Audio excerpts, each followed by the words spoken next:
Welcome to class 23 of business environment. So in the last class we are dealing with Monopolies and Restrictive Trade Practices Act, and we are going to continue with the same part now. So MRTP Act. So which are the restrictive trade practices here? So there are some trade which are been restricted, or trade practices which are been restricted. So the first is refusal to deal. So refusal to deal means, so seller has a product, so he is having a right to sell now. So what he is going to do? He is going to refuse to sell to particular buyers or group of buyers. Okay, so for example, you are the seller and A, B, C and D are the customers. So what you do? You will supply your product to only A and C, but for B and D you are not going to supply. Okay, so you are not going to sell, you are going to refuse, and this is not the good practice. So this type of trade is being restricted by your MRTP Act. The next is tying agreement, we say. So not typing agreement, tying agreement. So what is this tying agreement? So tying agreement is nothing but the seller makes a condition. So it says that if you are going to purchase a particular product, you should also buy some articles along with that. So for example, suppose you are going to buy a vehicle. So the seller is going to insist you to purchase accessories along with it. Okay. So this we call it as tying agreement. So tying agreement is nothing but you are forced to purchase the accessories along with the product. So you cannot force here, right? So this is the practice or unfair trade practices. So such trade practices is been restricted by MRTP Act. The next is exclusive dealing. So what is this exclusive dealing? So this applies between manufacturers and dealers. Okay, so manufacturer is going to produce or manufacture a product. So what he is going to do? He is going to move the goods to the dealers.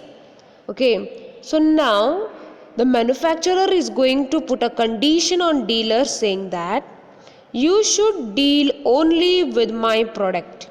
So you cannot deal with my competitor's product. So the dealers are restricted.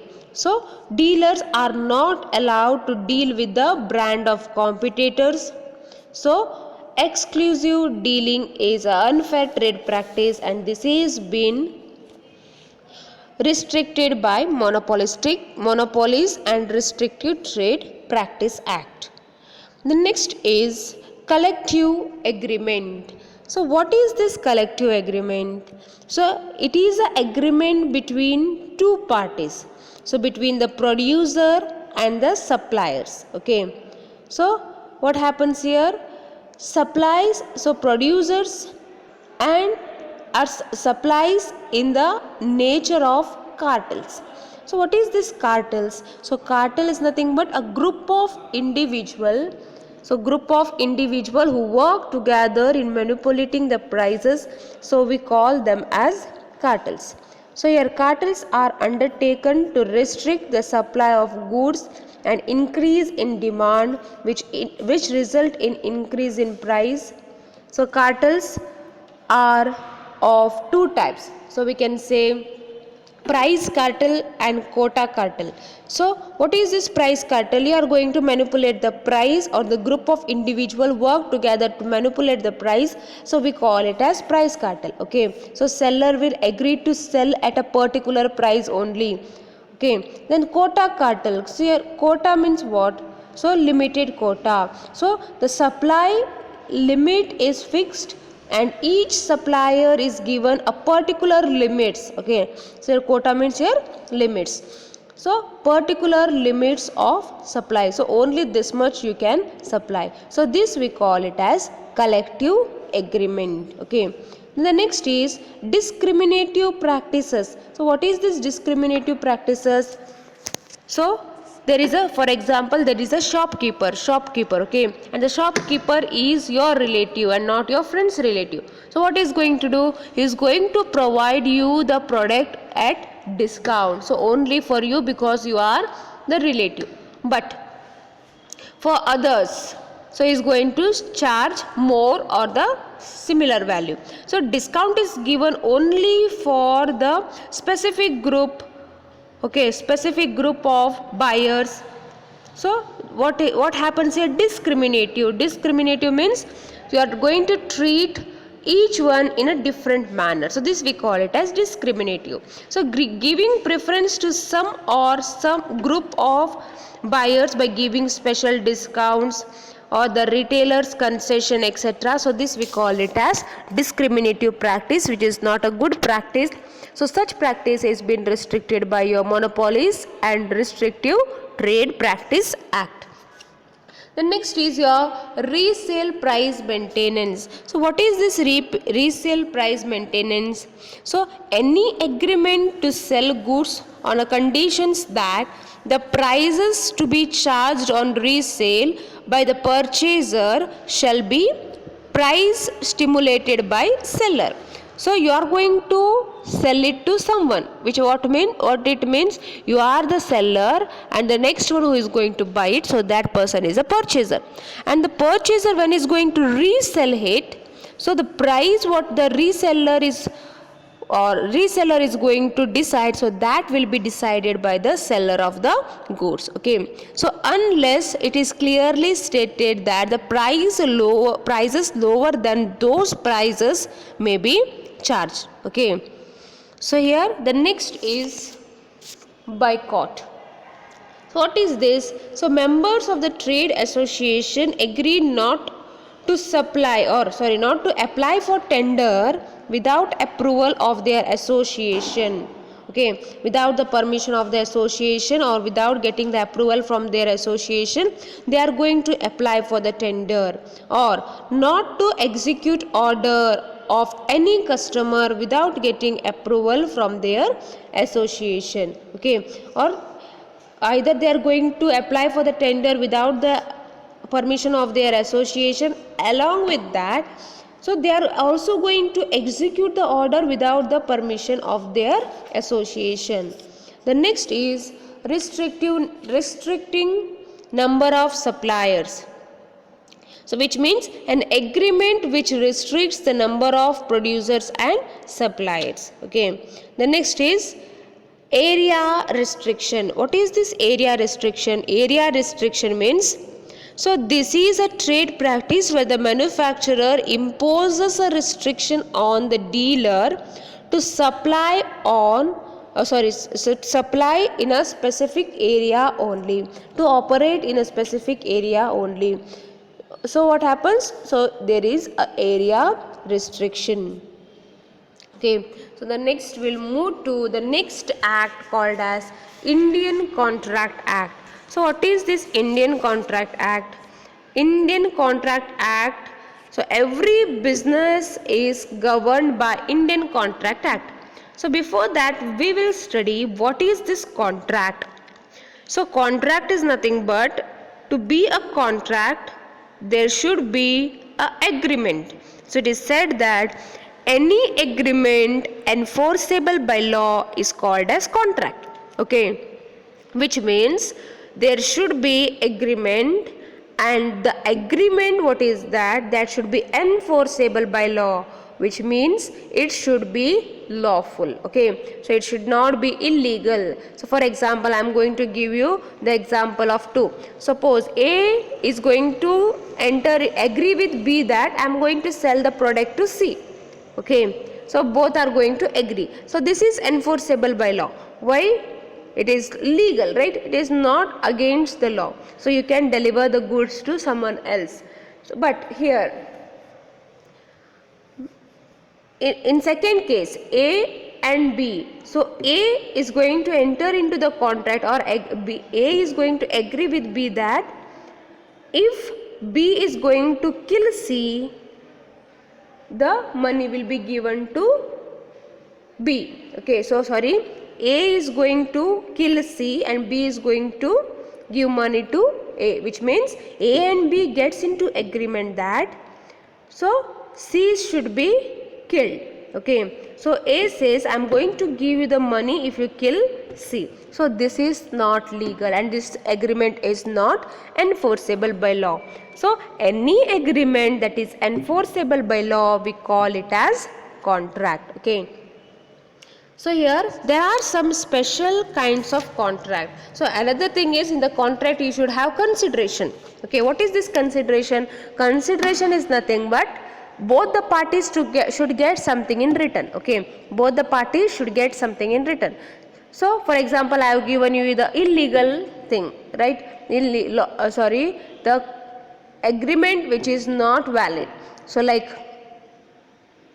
A is going to kill C and B is going to transfer the money to A. So for A, money is the consideration, and for B, the C's death is consideration. So both the parties will get something in return. Okay. Then here there are some special kinds of contract. So the first contract is contract of indemnity. So you have seen indemnity is nothing but what we call in Kannada. So it is called as Nasta Bharti, right? Nasta Bharti we say. So where there is a loss, so you are going to make good the loss.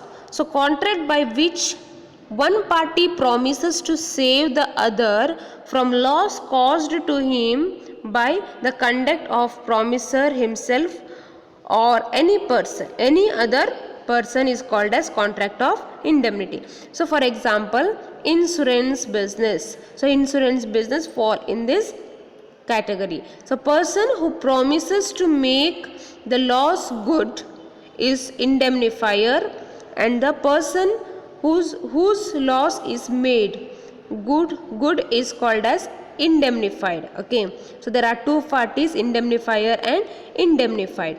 So what happens here? The one who is going to make the loss good is called as indemnifier. Okay, the insurance company, and the person whose loss is made good is called as indemnified. So here what happens? Suppose you are going to have an insurance and your building is been having or caught with the fire. What happens now? You have lost something, so you have to make good that loss. So what you are doing? You are having a insurance and you are going to pay the premium monthly, okay, or regularly you are going to pay the premium. And now it is the duty of insurance company to indemnify. Okay, so to indemnify. So here indemnity means is nothing but one person or one party promises to save another from loss caused to him by the conduct of promiser himself or any other person. Okay, so what it says? The insurance company says, if anything goes wrong, I am there, right? If anything goes wrong, I am there. Okay, so what happens now? The building is caught with fire. So now what you have to do? You are going to claim for the insurance. So when you are going to claim for the insurance company is going to make good the loss caused by the indemnified person. Okay, the next is contract of agency. Contract of guarantee. So what is this contract of guarantee? So this is popular in bank agreements we say. So what happens here? Guarantee means surety, right? The person who gives the surety is called as guarantor. Surety. So there are two parties here, guarantor and guarantee we say. Okay, the principal debtor, so that is the borrower in whose guarantee is given. So surety, the person who gives guarantee. Okay, and the creditor to whom the guarantee is given. So three parties are there. One is the principal debtor, one is the creditor and the surety. So here, to whom the guarantee is given or whose guarantee is given, so that is called as the principal debtor. Creditor, to whom the guarantee is given. Surety, the person whom gives guarantee. So what happens here? You are going to take loan, so they may ask you for surety. So what you are going to do? You are going to give surety, which means if the person defaults to repay, you will be liable, right? So these are popular in bank agreements, I said. So what happens? Guarantee is a contract to perform the promise or discharge liability of third person in case of default, right? So if suppose for example, three persons are there. A is what? The bank. So you want a loan. So B wants a loan. C is a surety. So if B fails to repay the loan, who will be liable now? C will be liable because C has given surety for B. The next is contract of bailment. So what is this contract of bailment? Contract of bailment is nothing but, so you are going to transfer a goods to somebody's custody. So there are two person, bailer and bailee. So when the goods are delivered for another person for the specific purpose, we call it as a contract of bailment, and it is a duty of the bailee to protect the goods what is been put for bailment. Okay, so here bailment is nothing but, for example, you give your gold with a goldsmith for making ornaments. So your gold is with whom now? Goldsmith. So it is the duty of goldsmith to take care of your goods. Okay, so what does it mean now? Which mean the goldsmith is a bailee and you are bailer. So after the or once the specific purpose is fulfilled, the goods will be transferred to the bailer. Okay, so this we call it as contract of bailment. The next is contract of pledge. So contract of pledge. So debtor who delivers goods as a security is called as pledger, and the creditor who receives goods are as a security for loan, we call it as pledgee. So here there are two persons, one is your pledger and one is pledgee. So what does it mean? Suppose you are going to take a loan from the bank. You are made to keep some security as pledged, right, or something as a security. So what you do? You keep your gold in a bank and you are going to take the loan. Okay, so it is a contract of deliver of goods as a security for debt, we call as contract of pledge. So you agree that I am going to keep my gold with you, you give me some money. So this is called as contract of pledge. So if the debt is repaid, goods will be delivered back, okay, or returned. So if they do not repay the loan, what happens? The goods will be recovered or it will be sold to recover the debt. So the next is contract of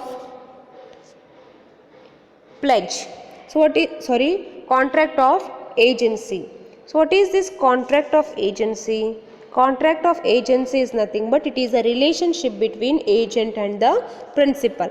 Okay, so an agent is a person who is going to perform some act on behalf of his principal. So as per his direction, we call him as agent. So principal means who is going to assign the work to the boss, we can say. So principal is the boss who has appointed the agent. So the agent undertakes specific act on his behalf.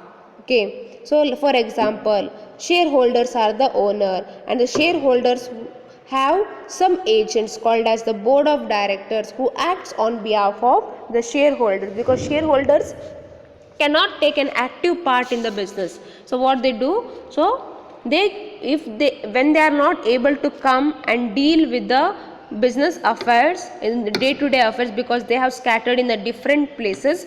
So they have a board of directors who are going to represent on behalf of the shareholders. Okay, thank you.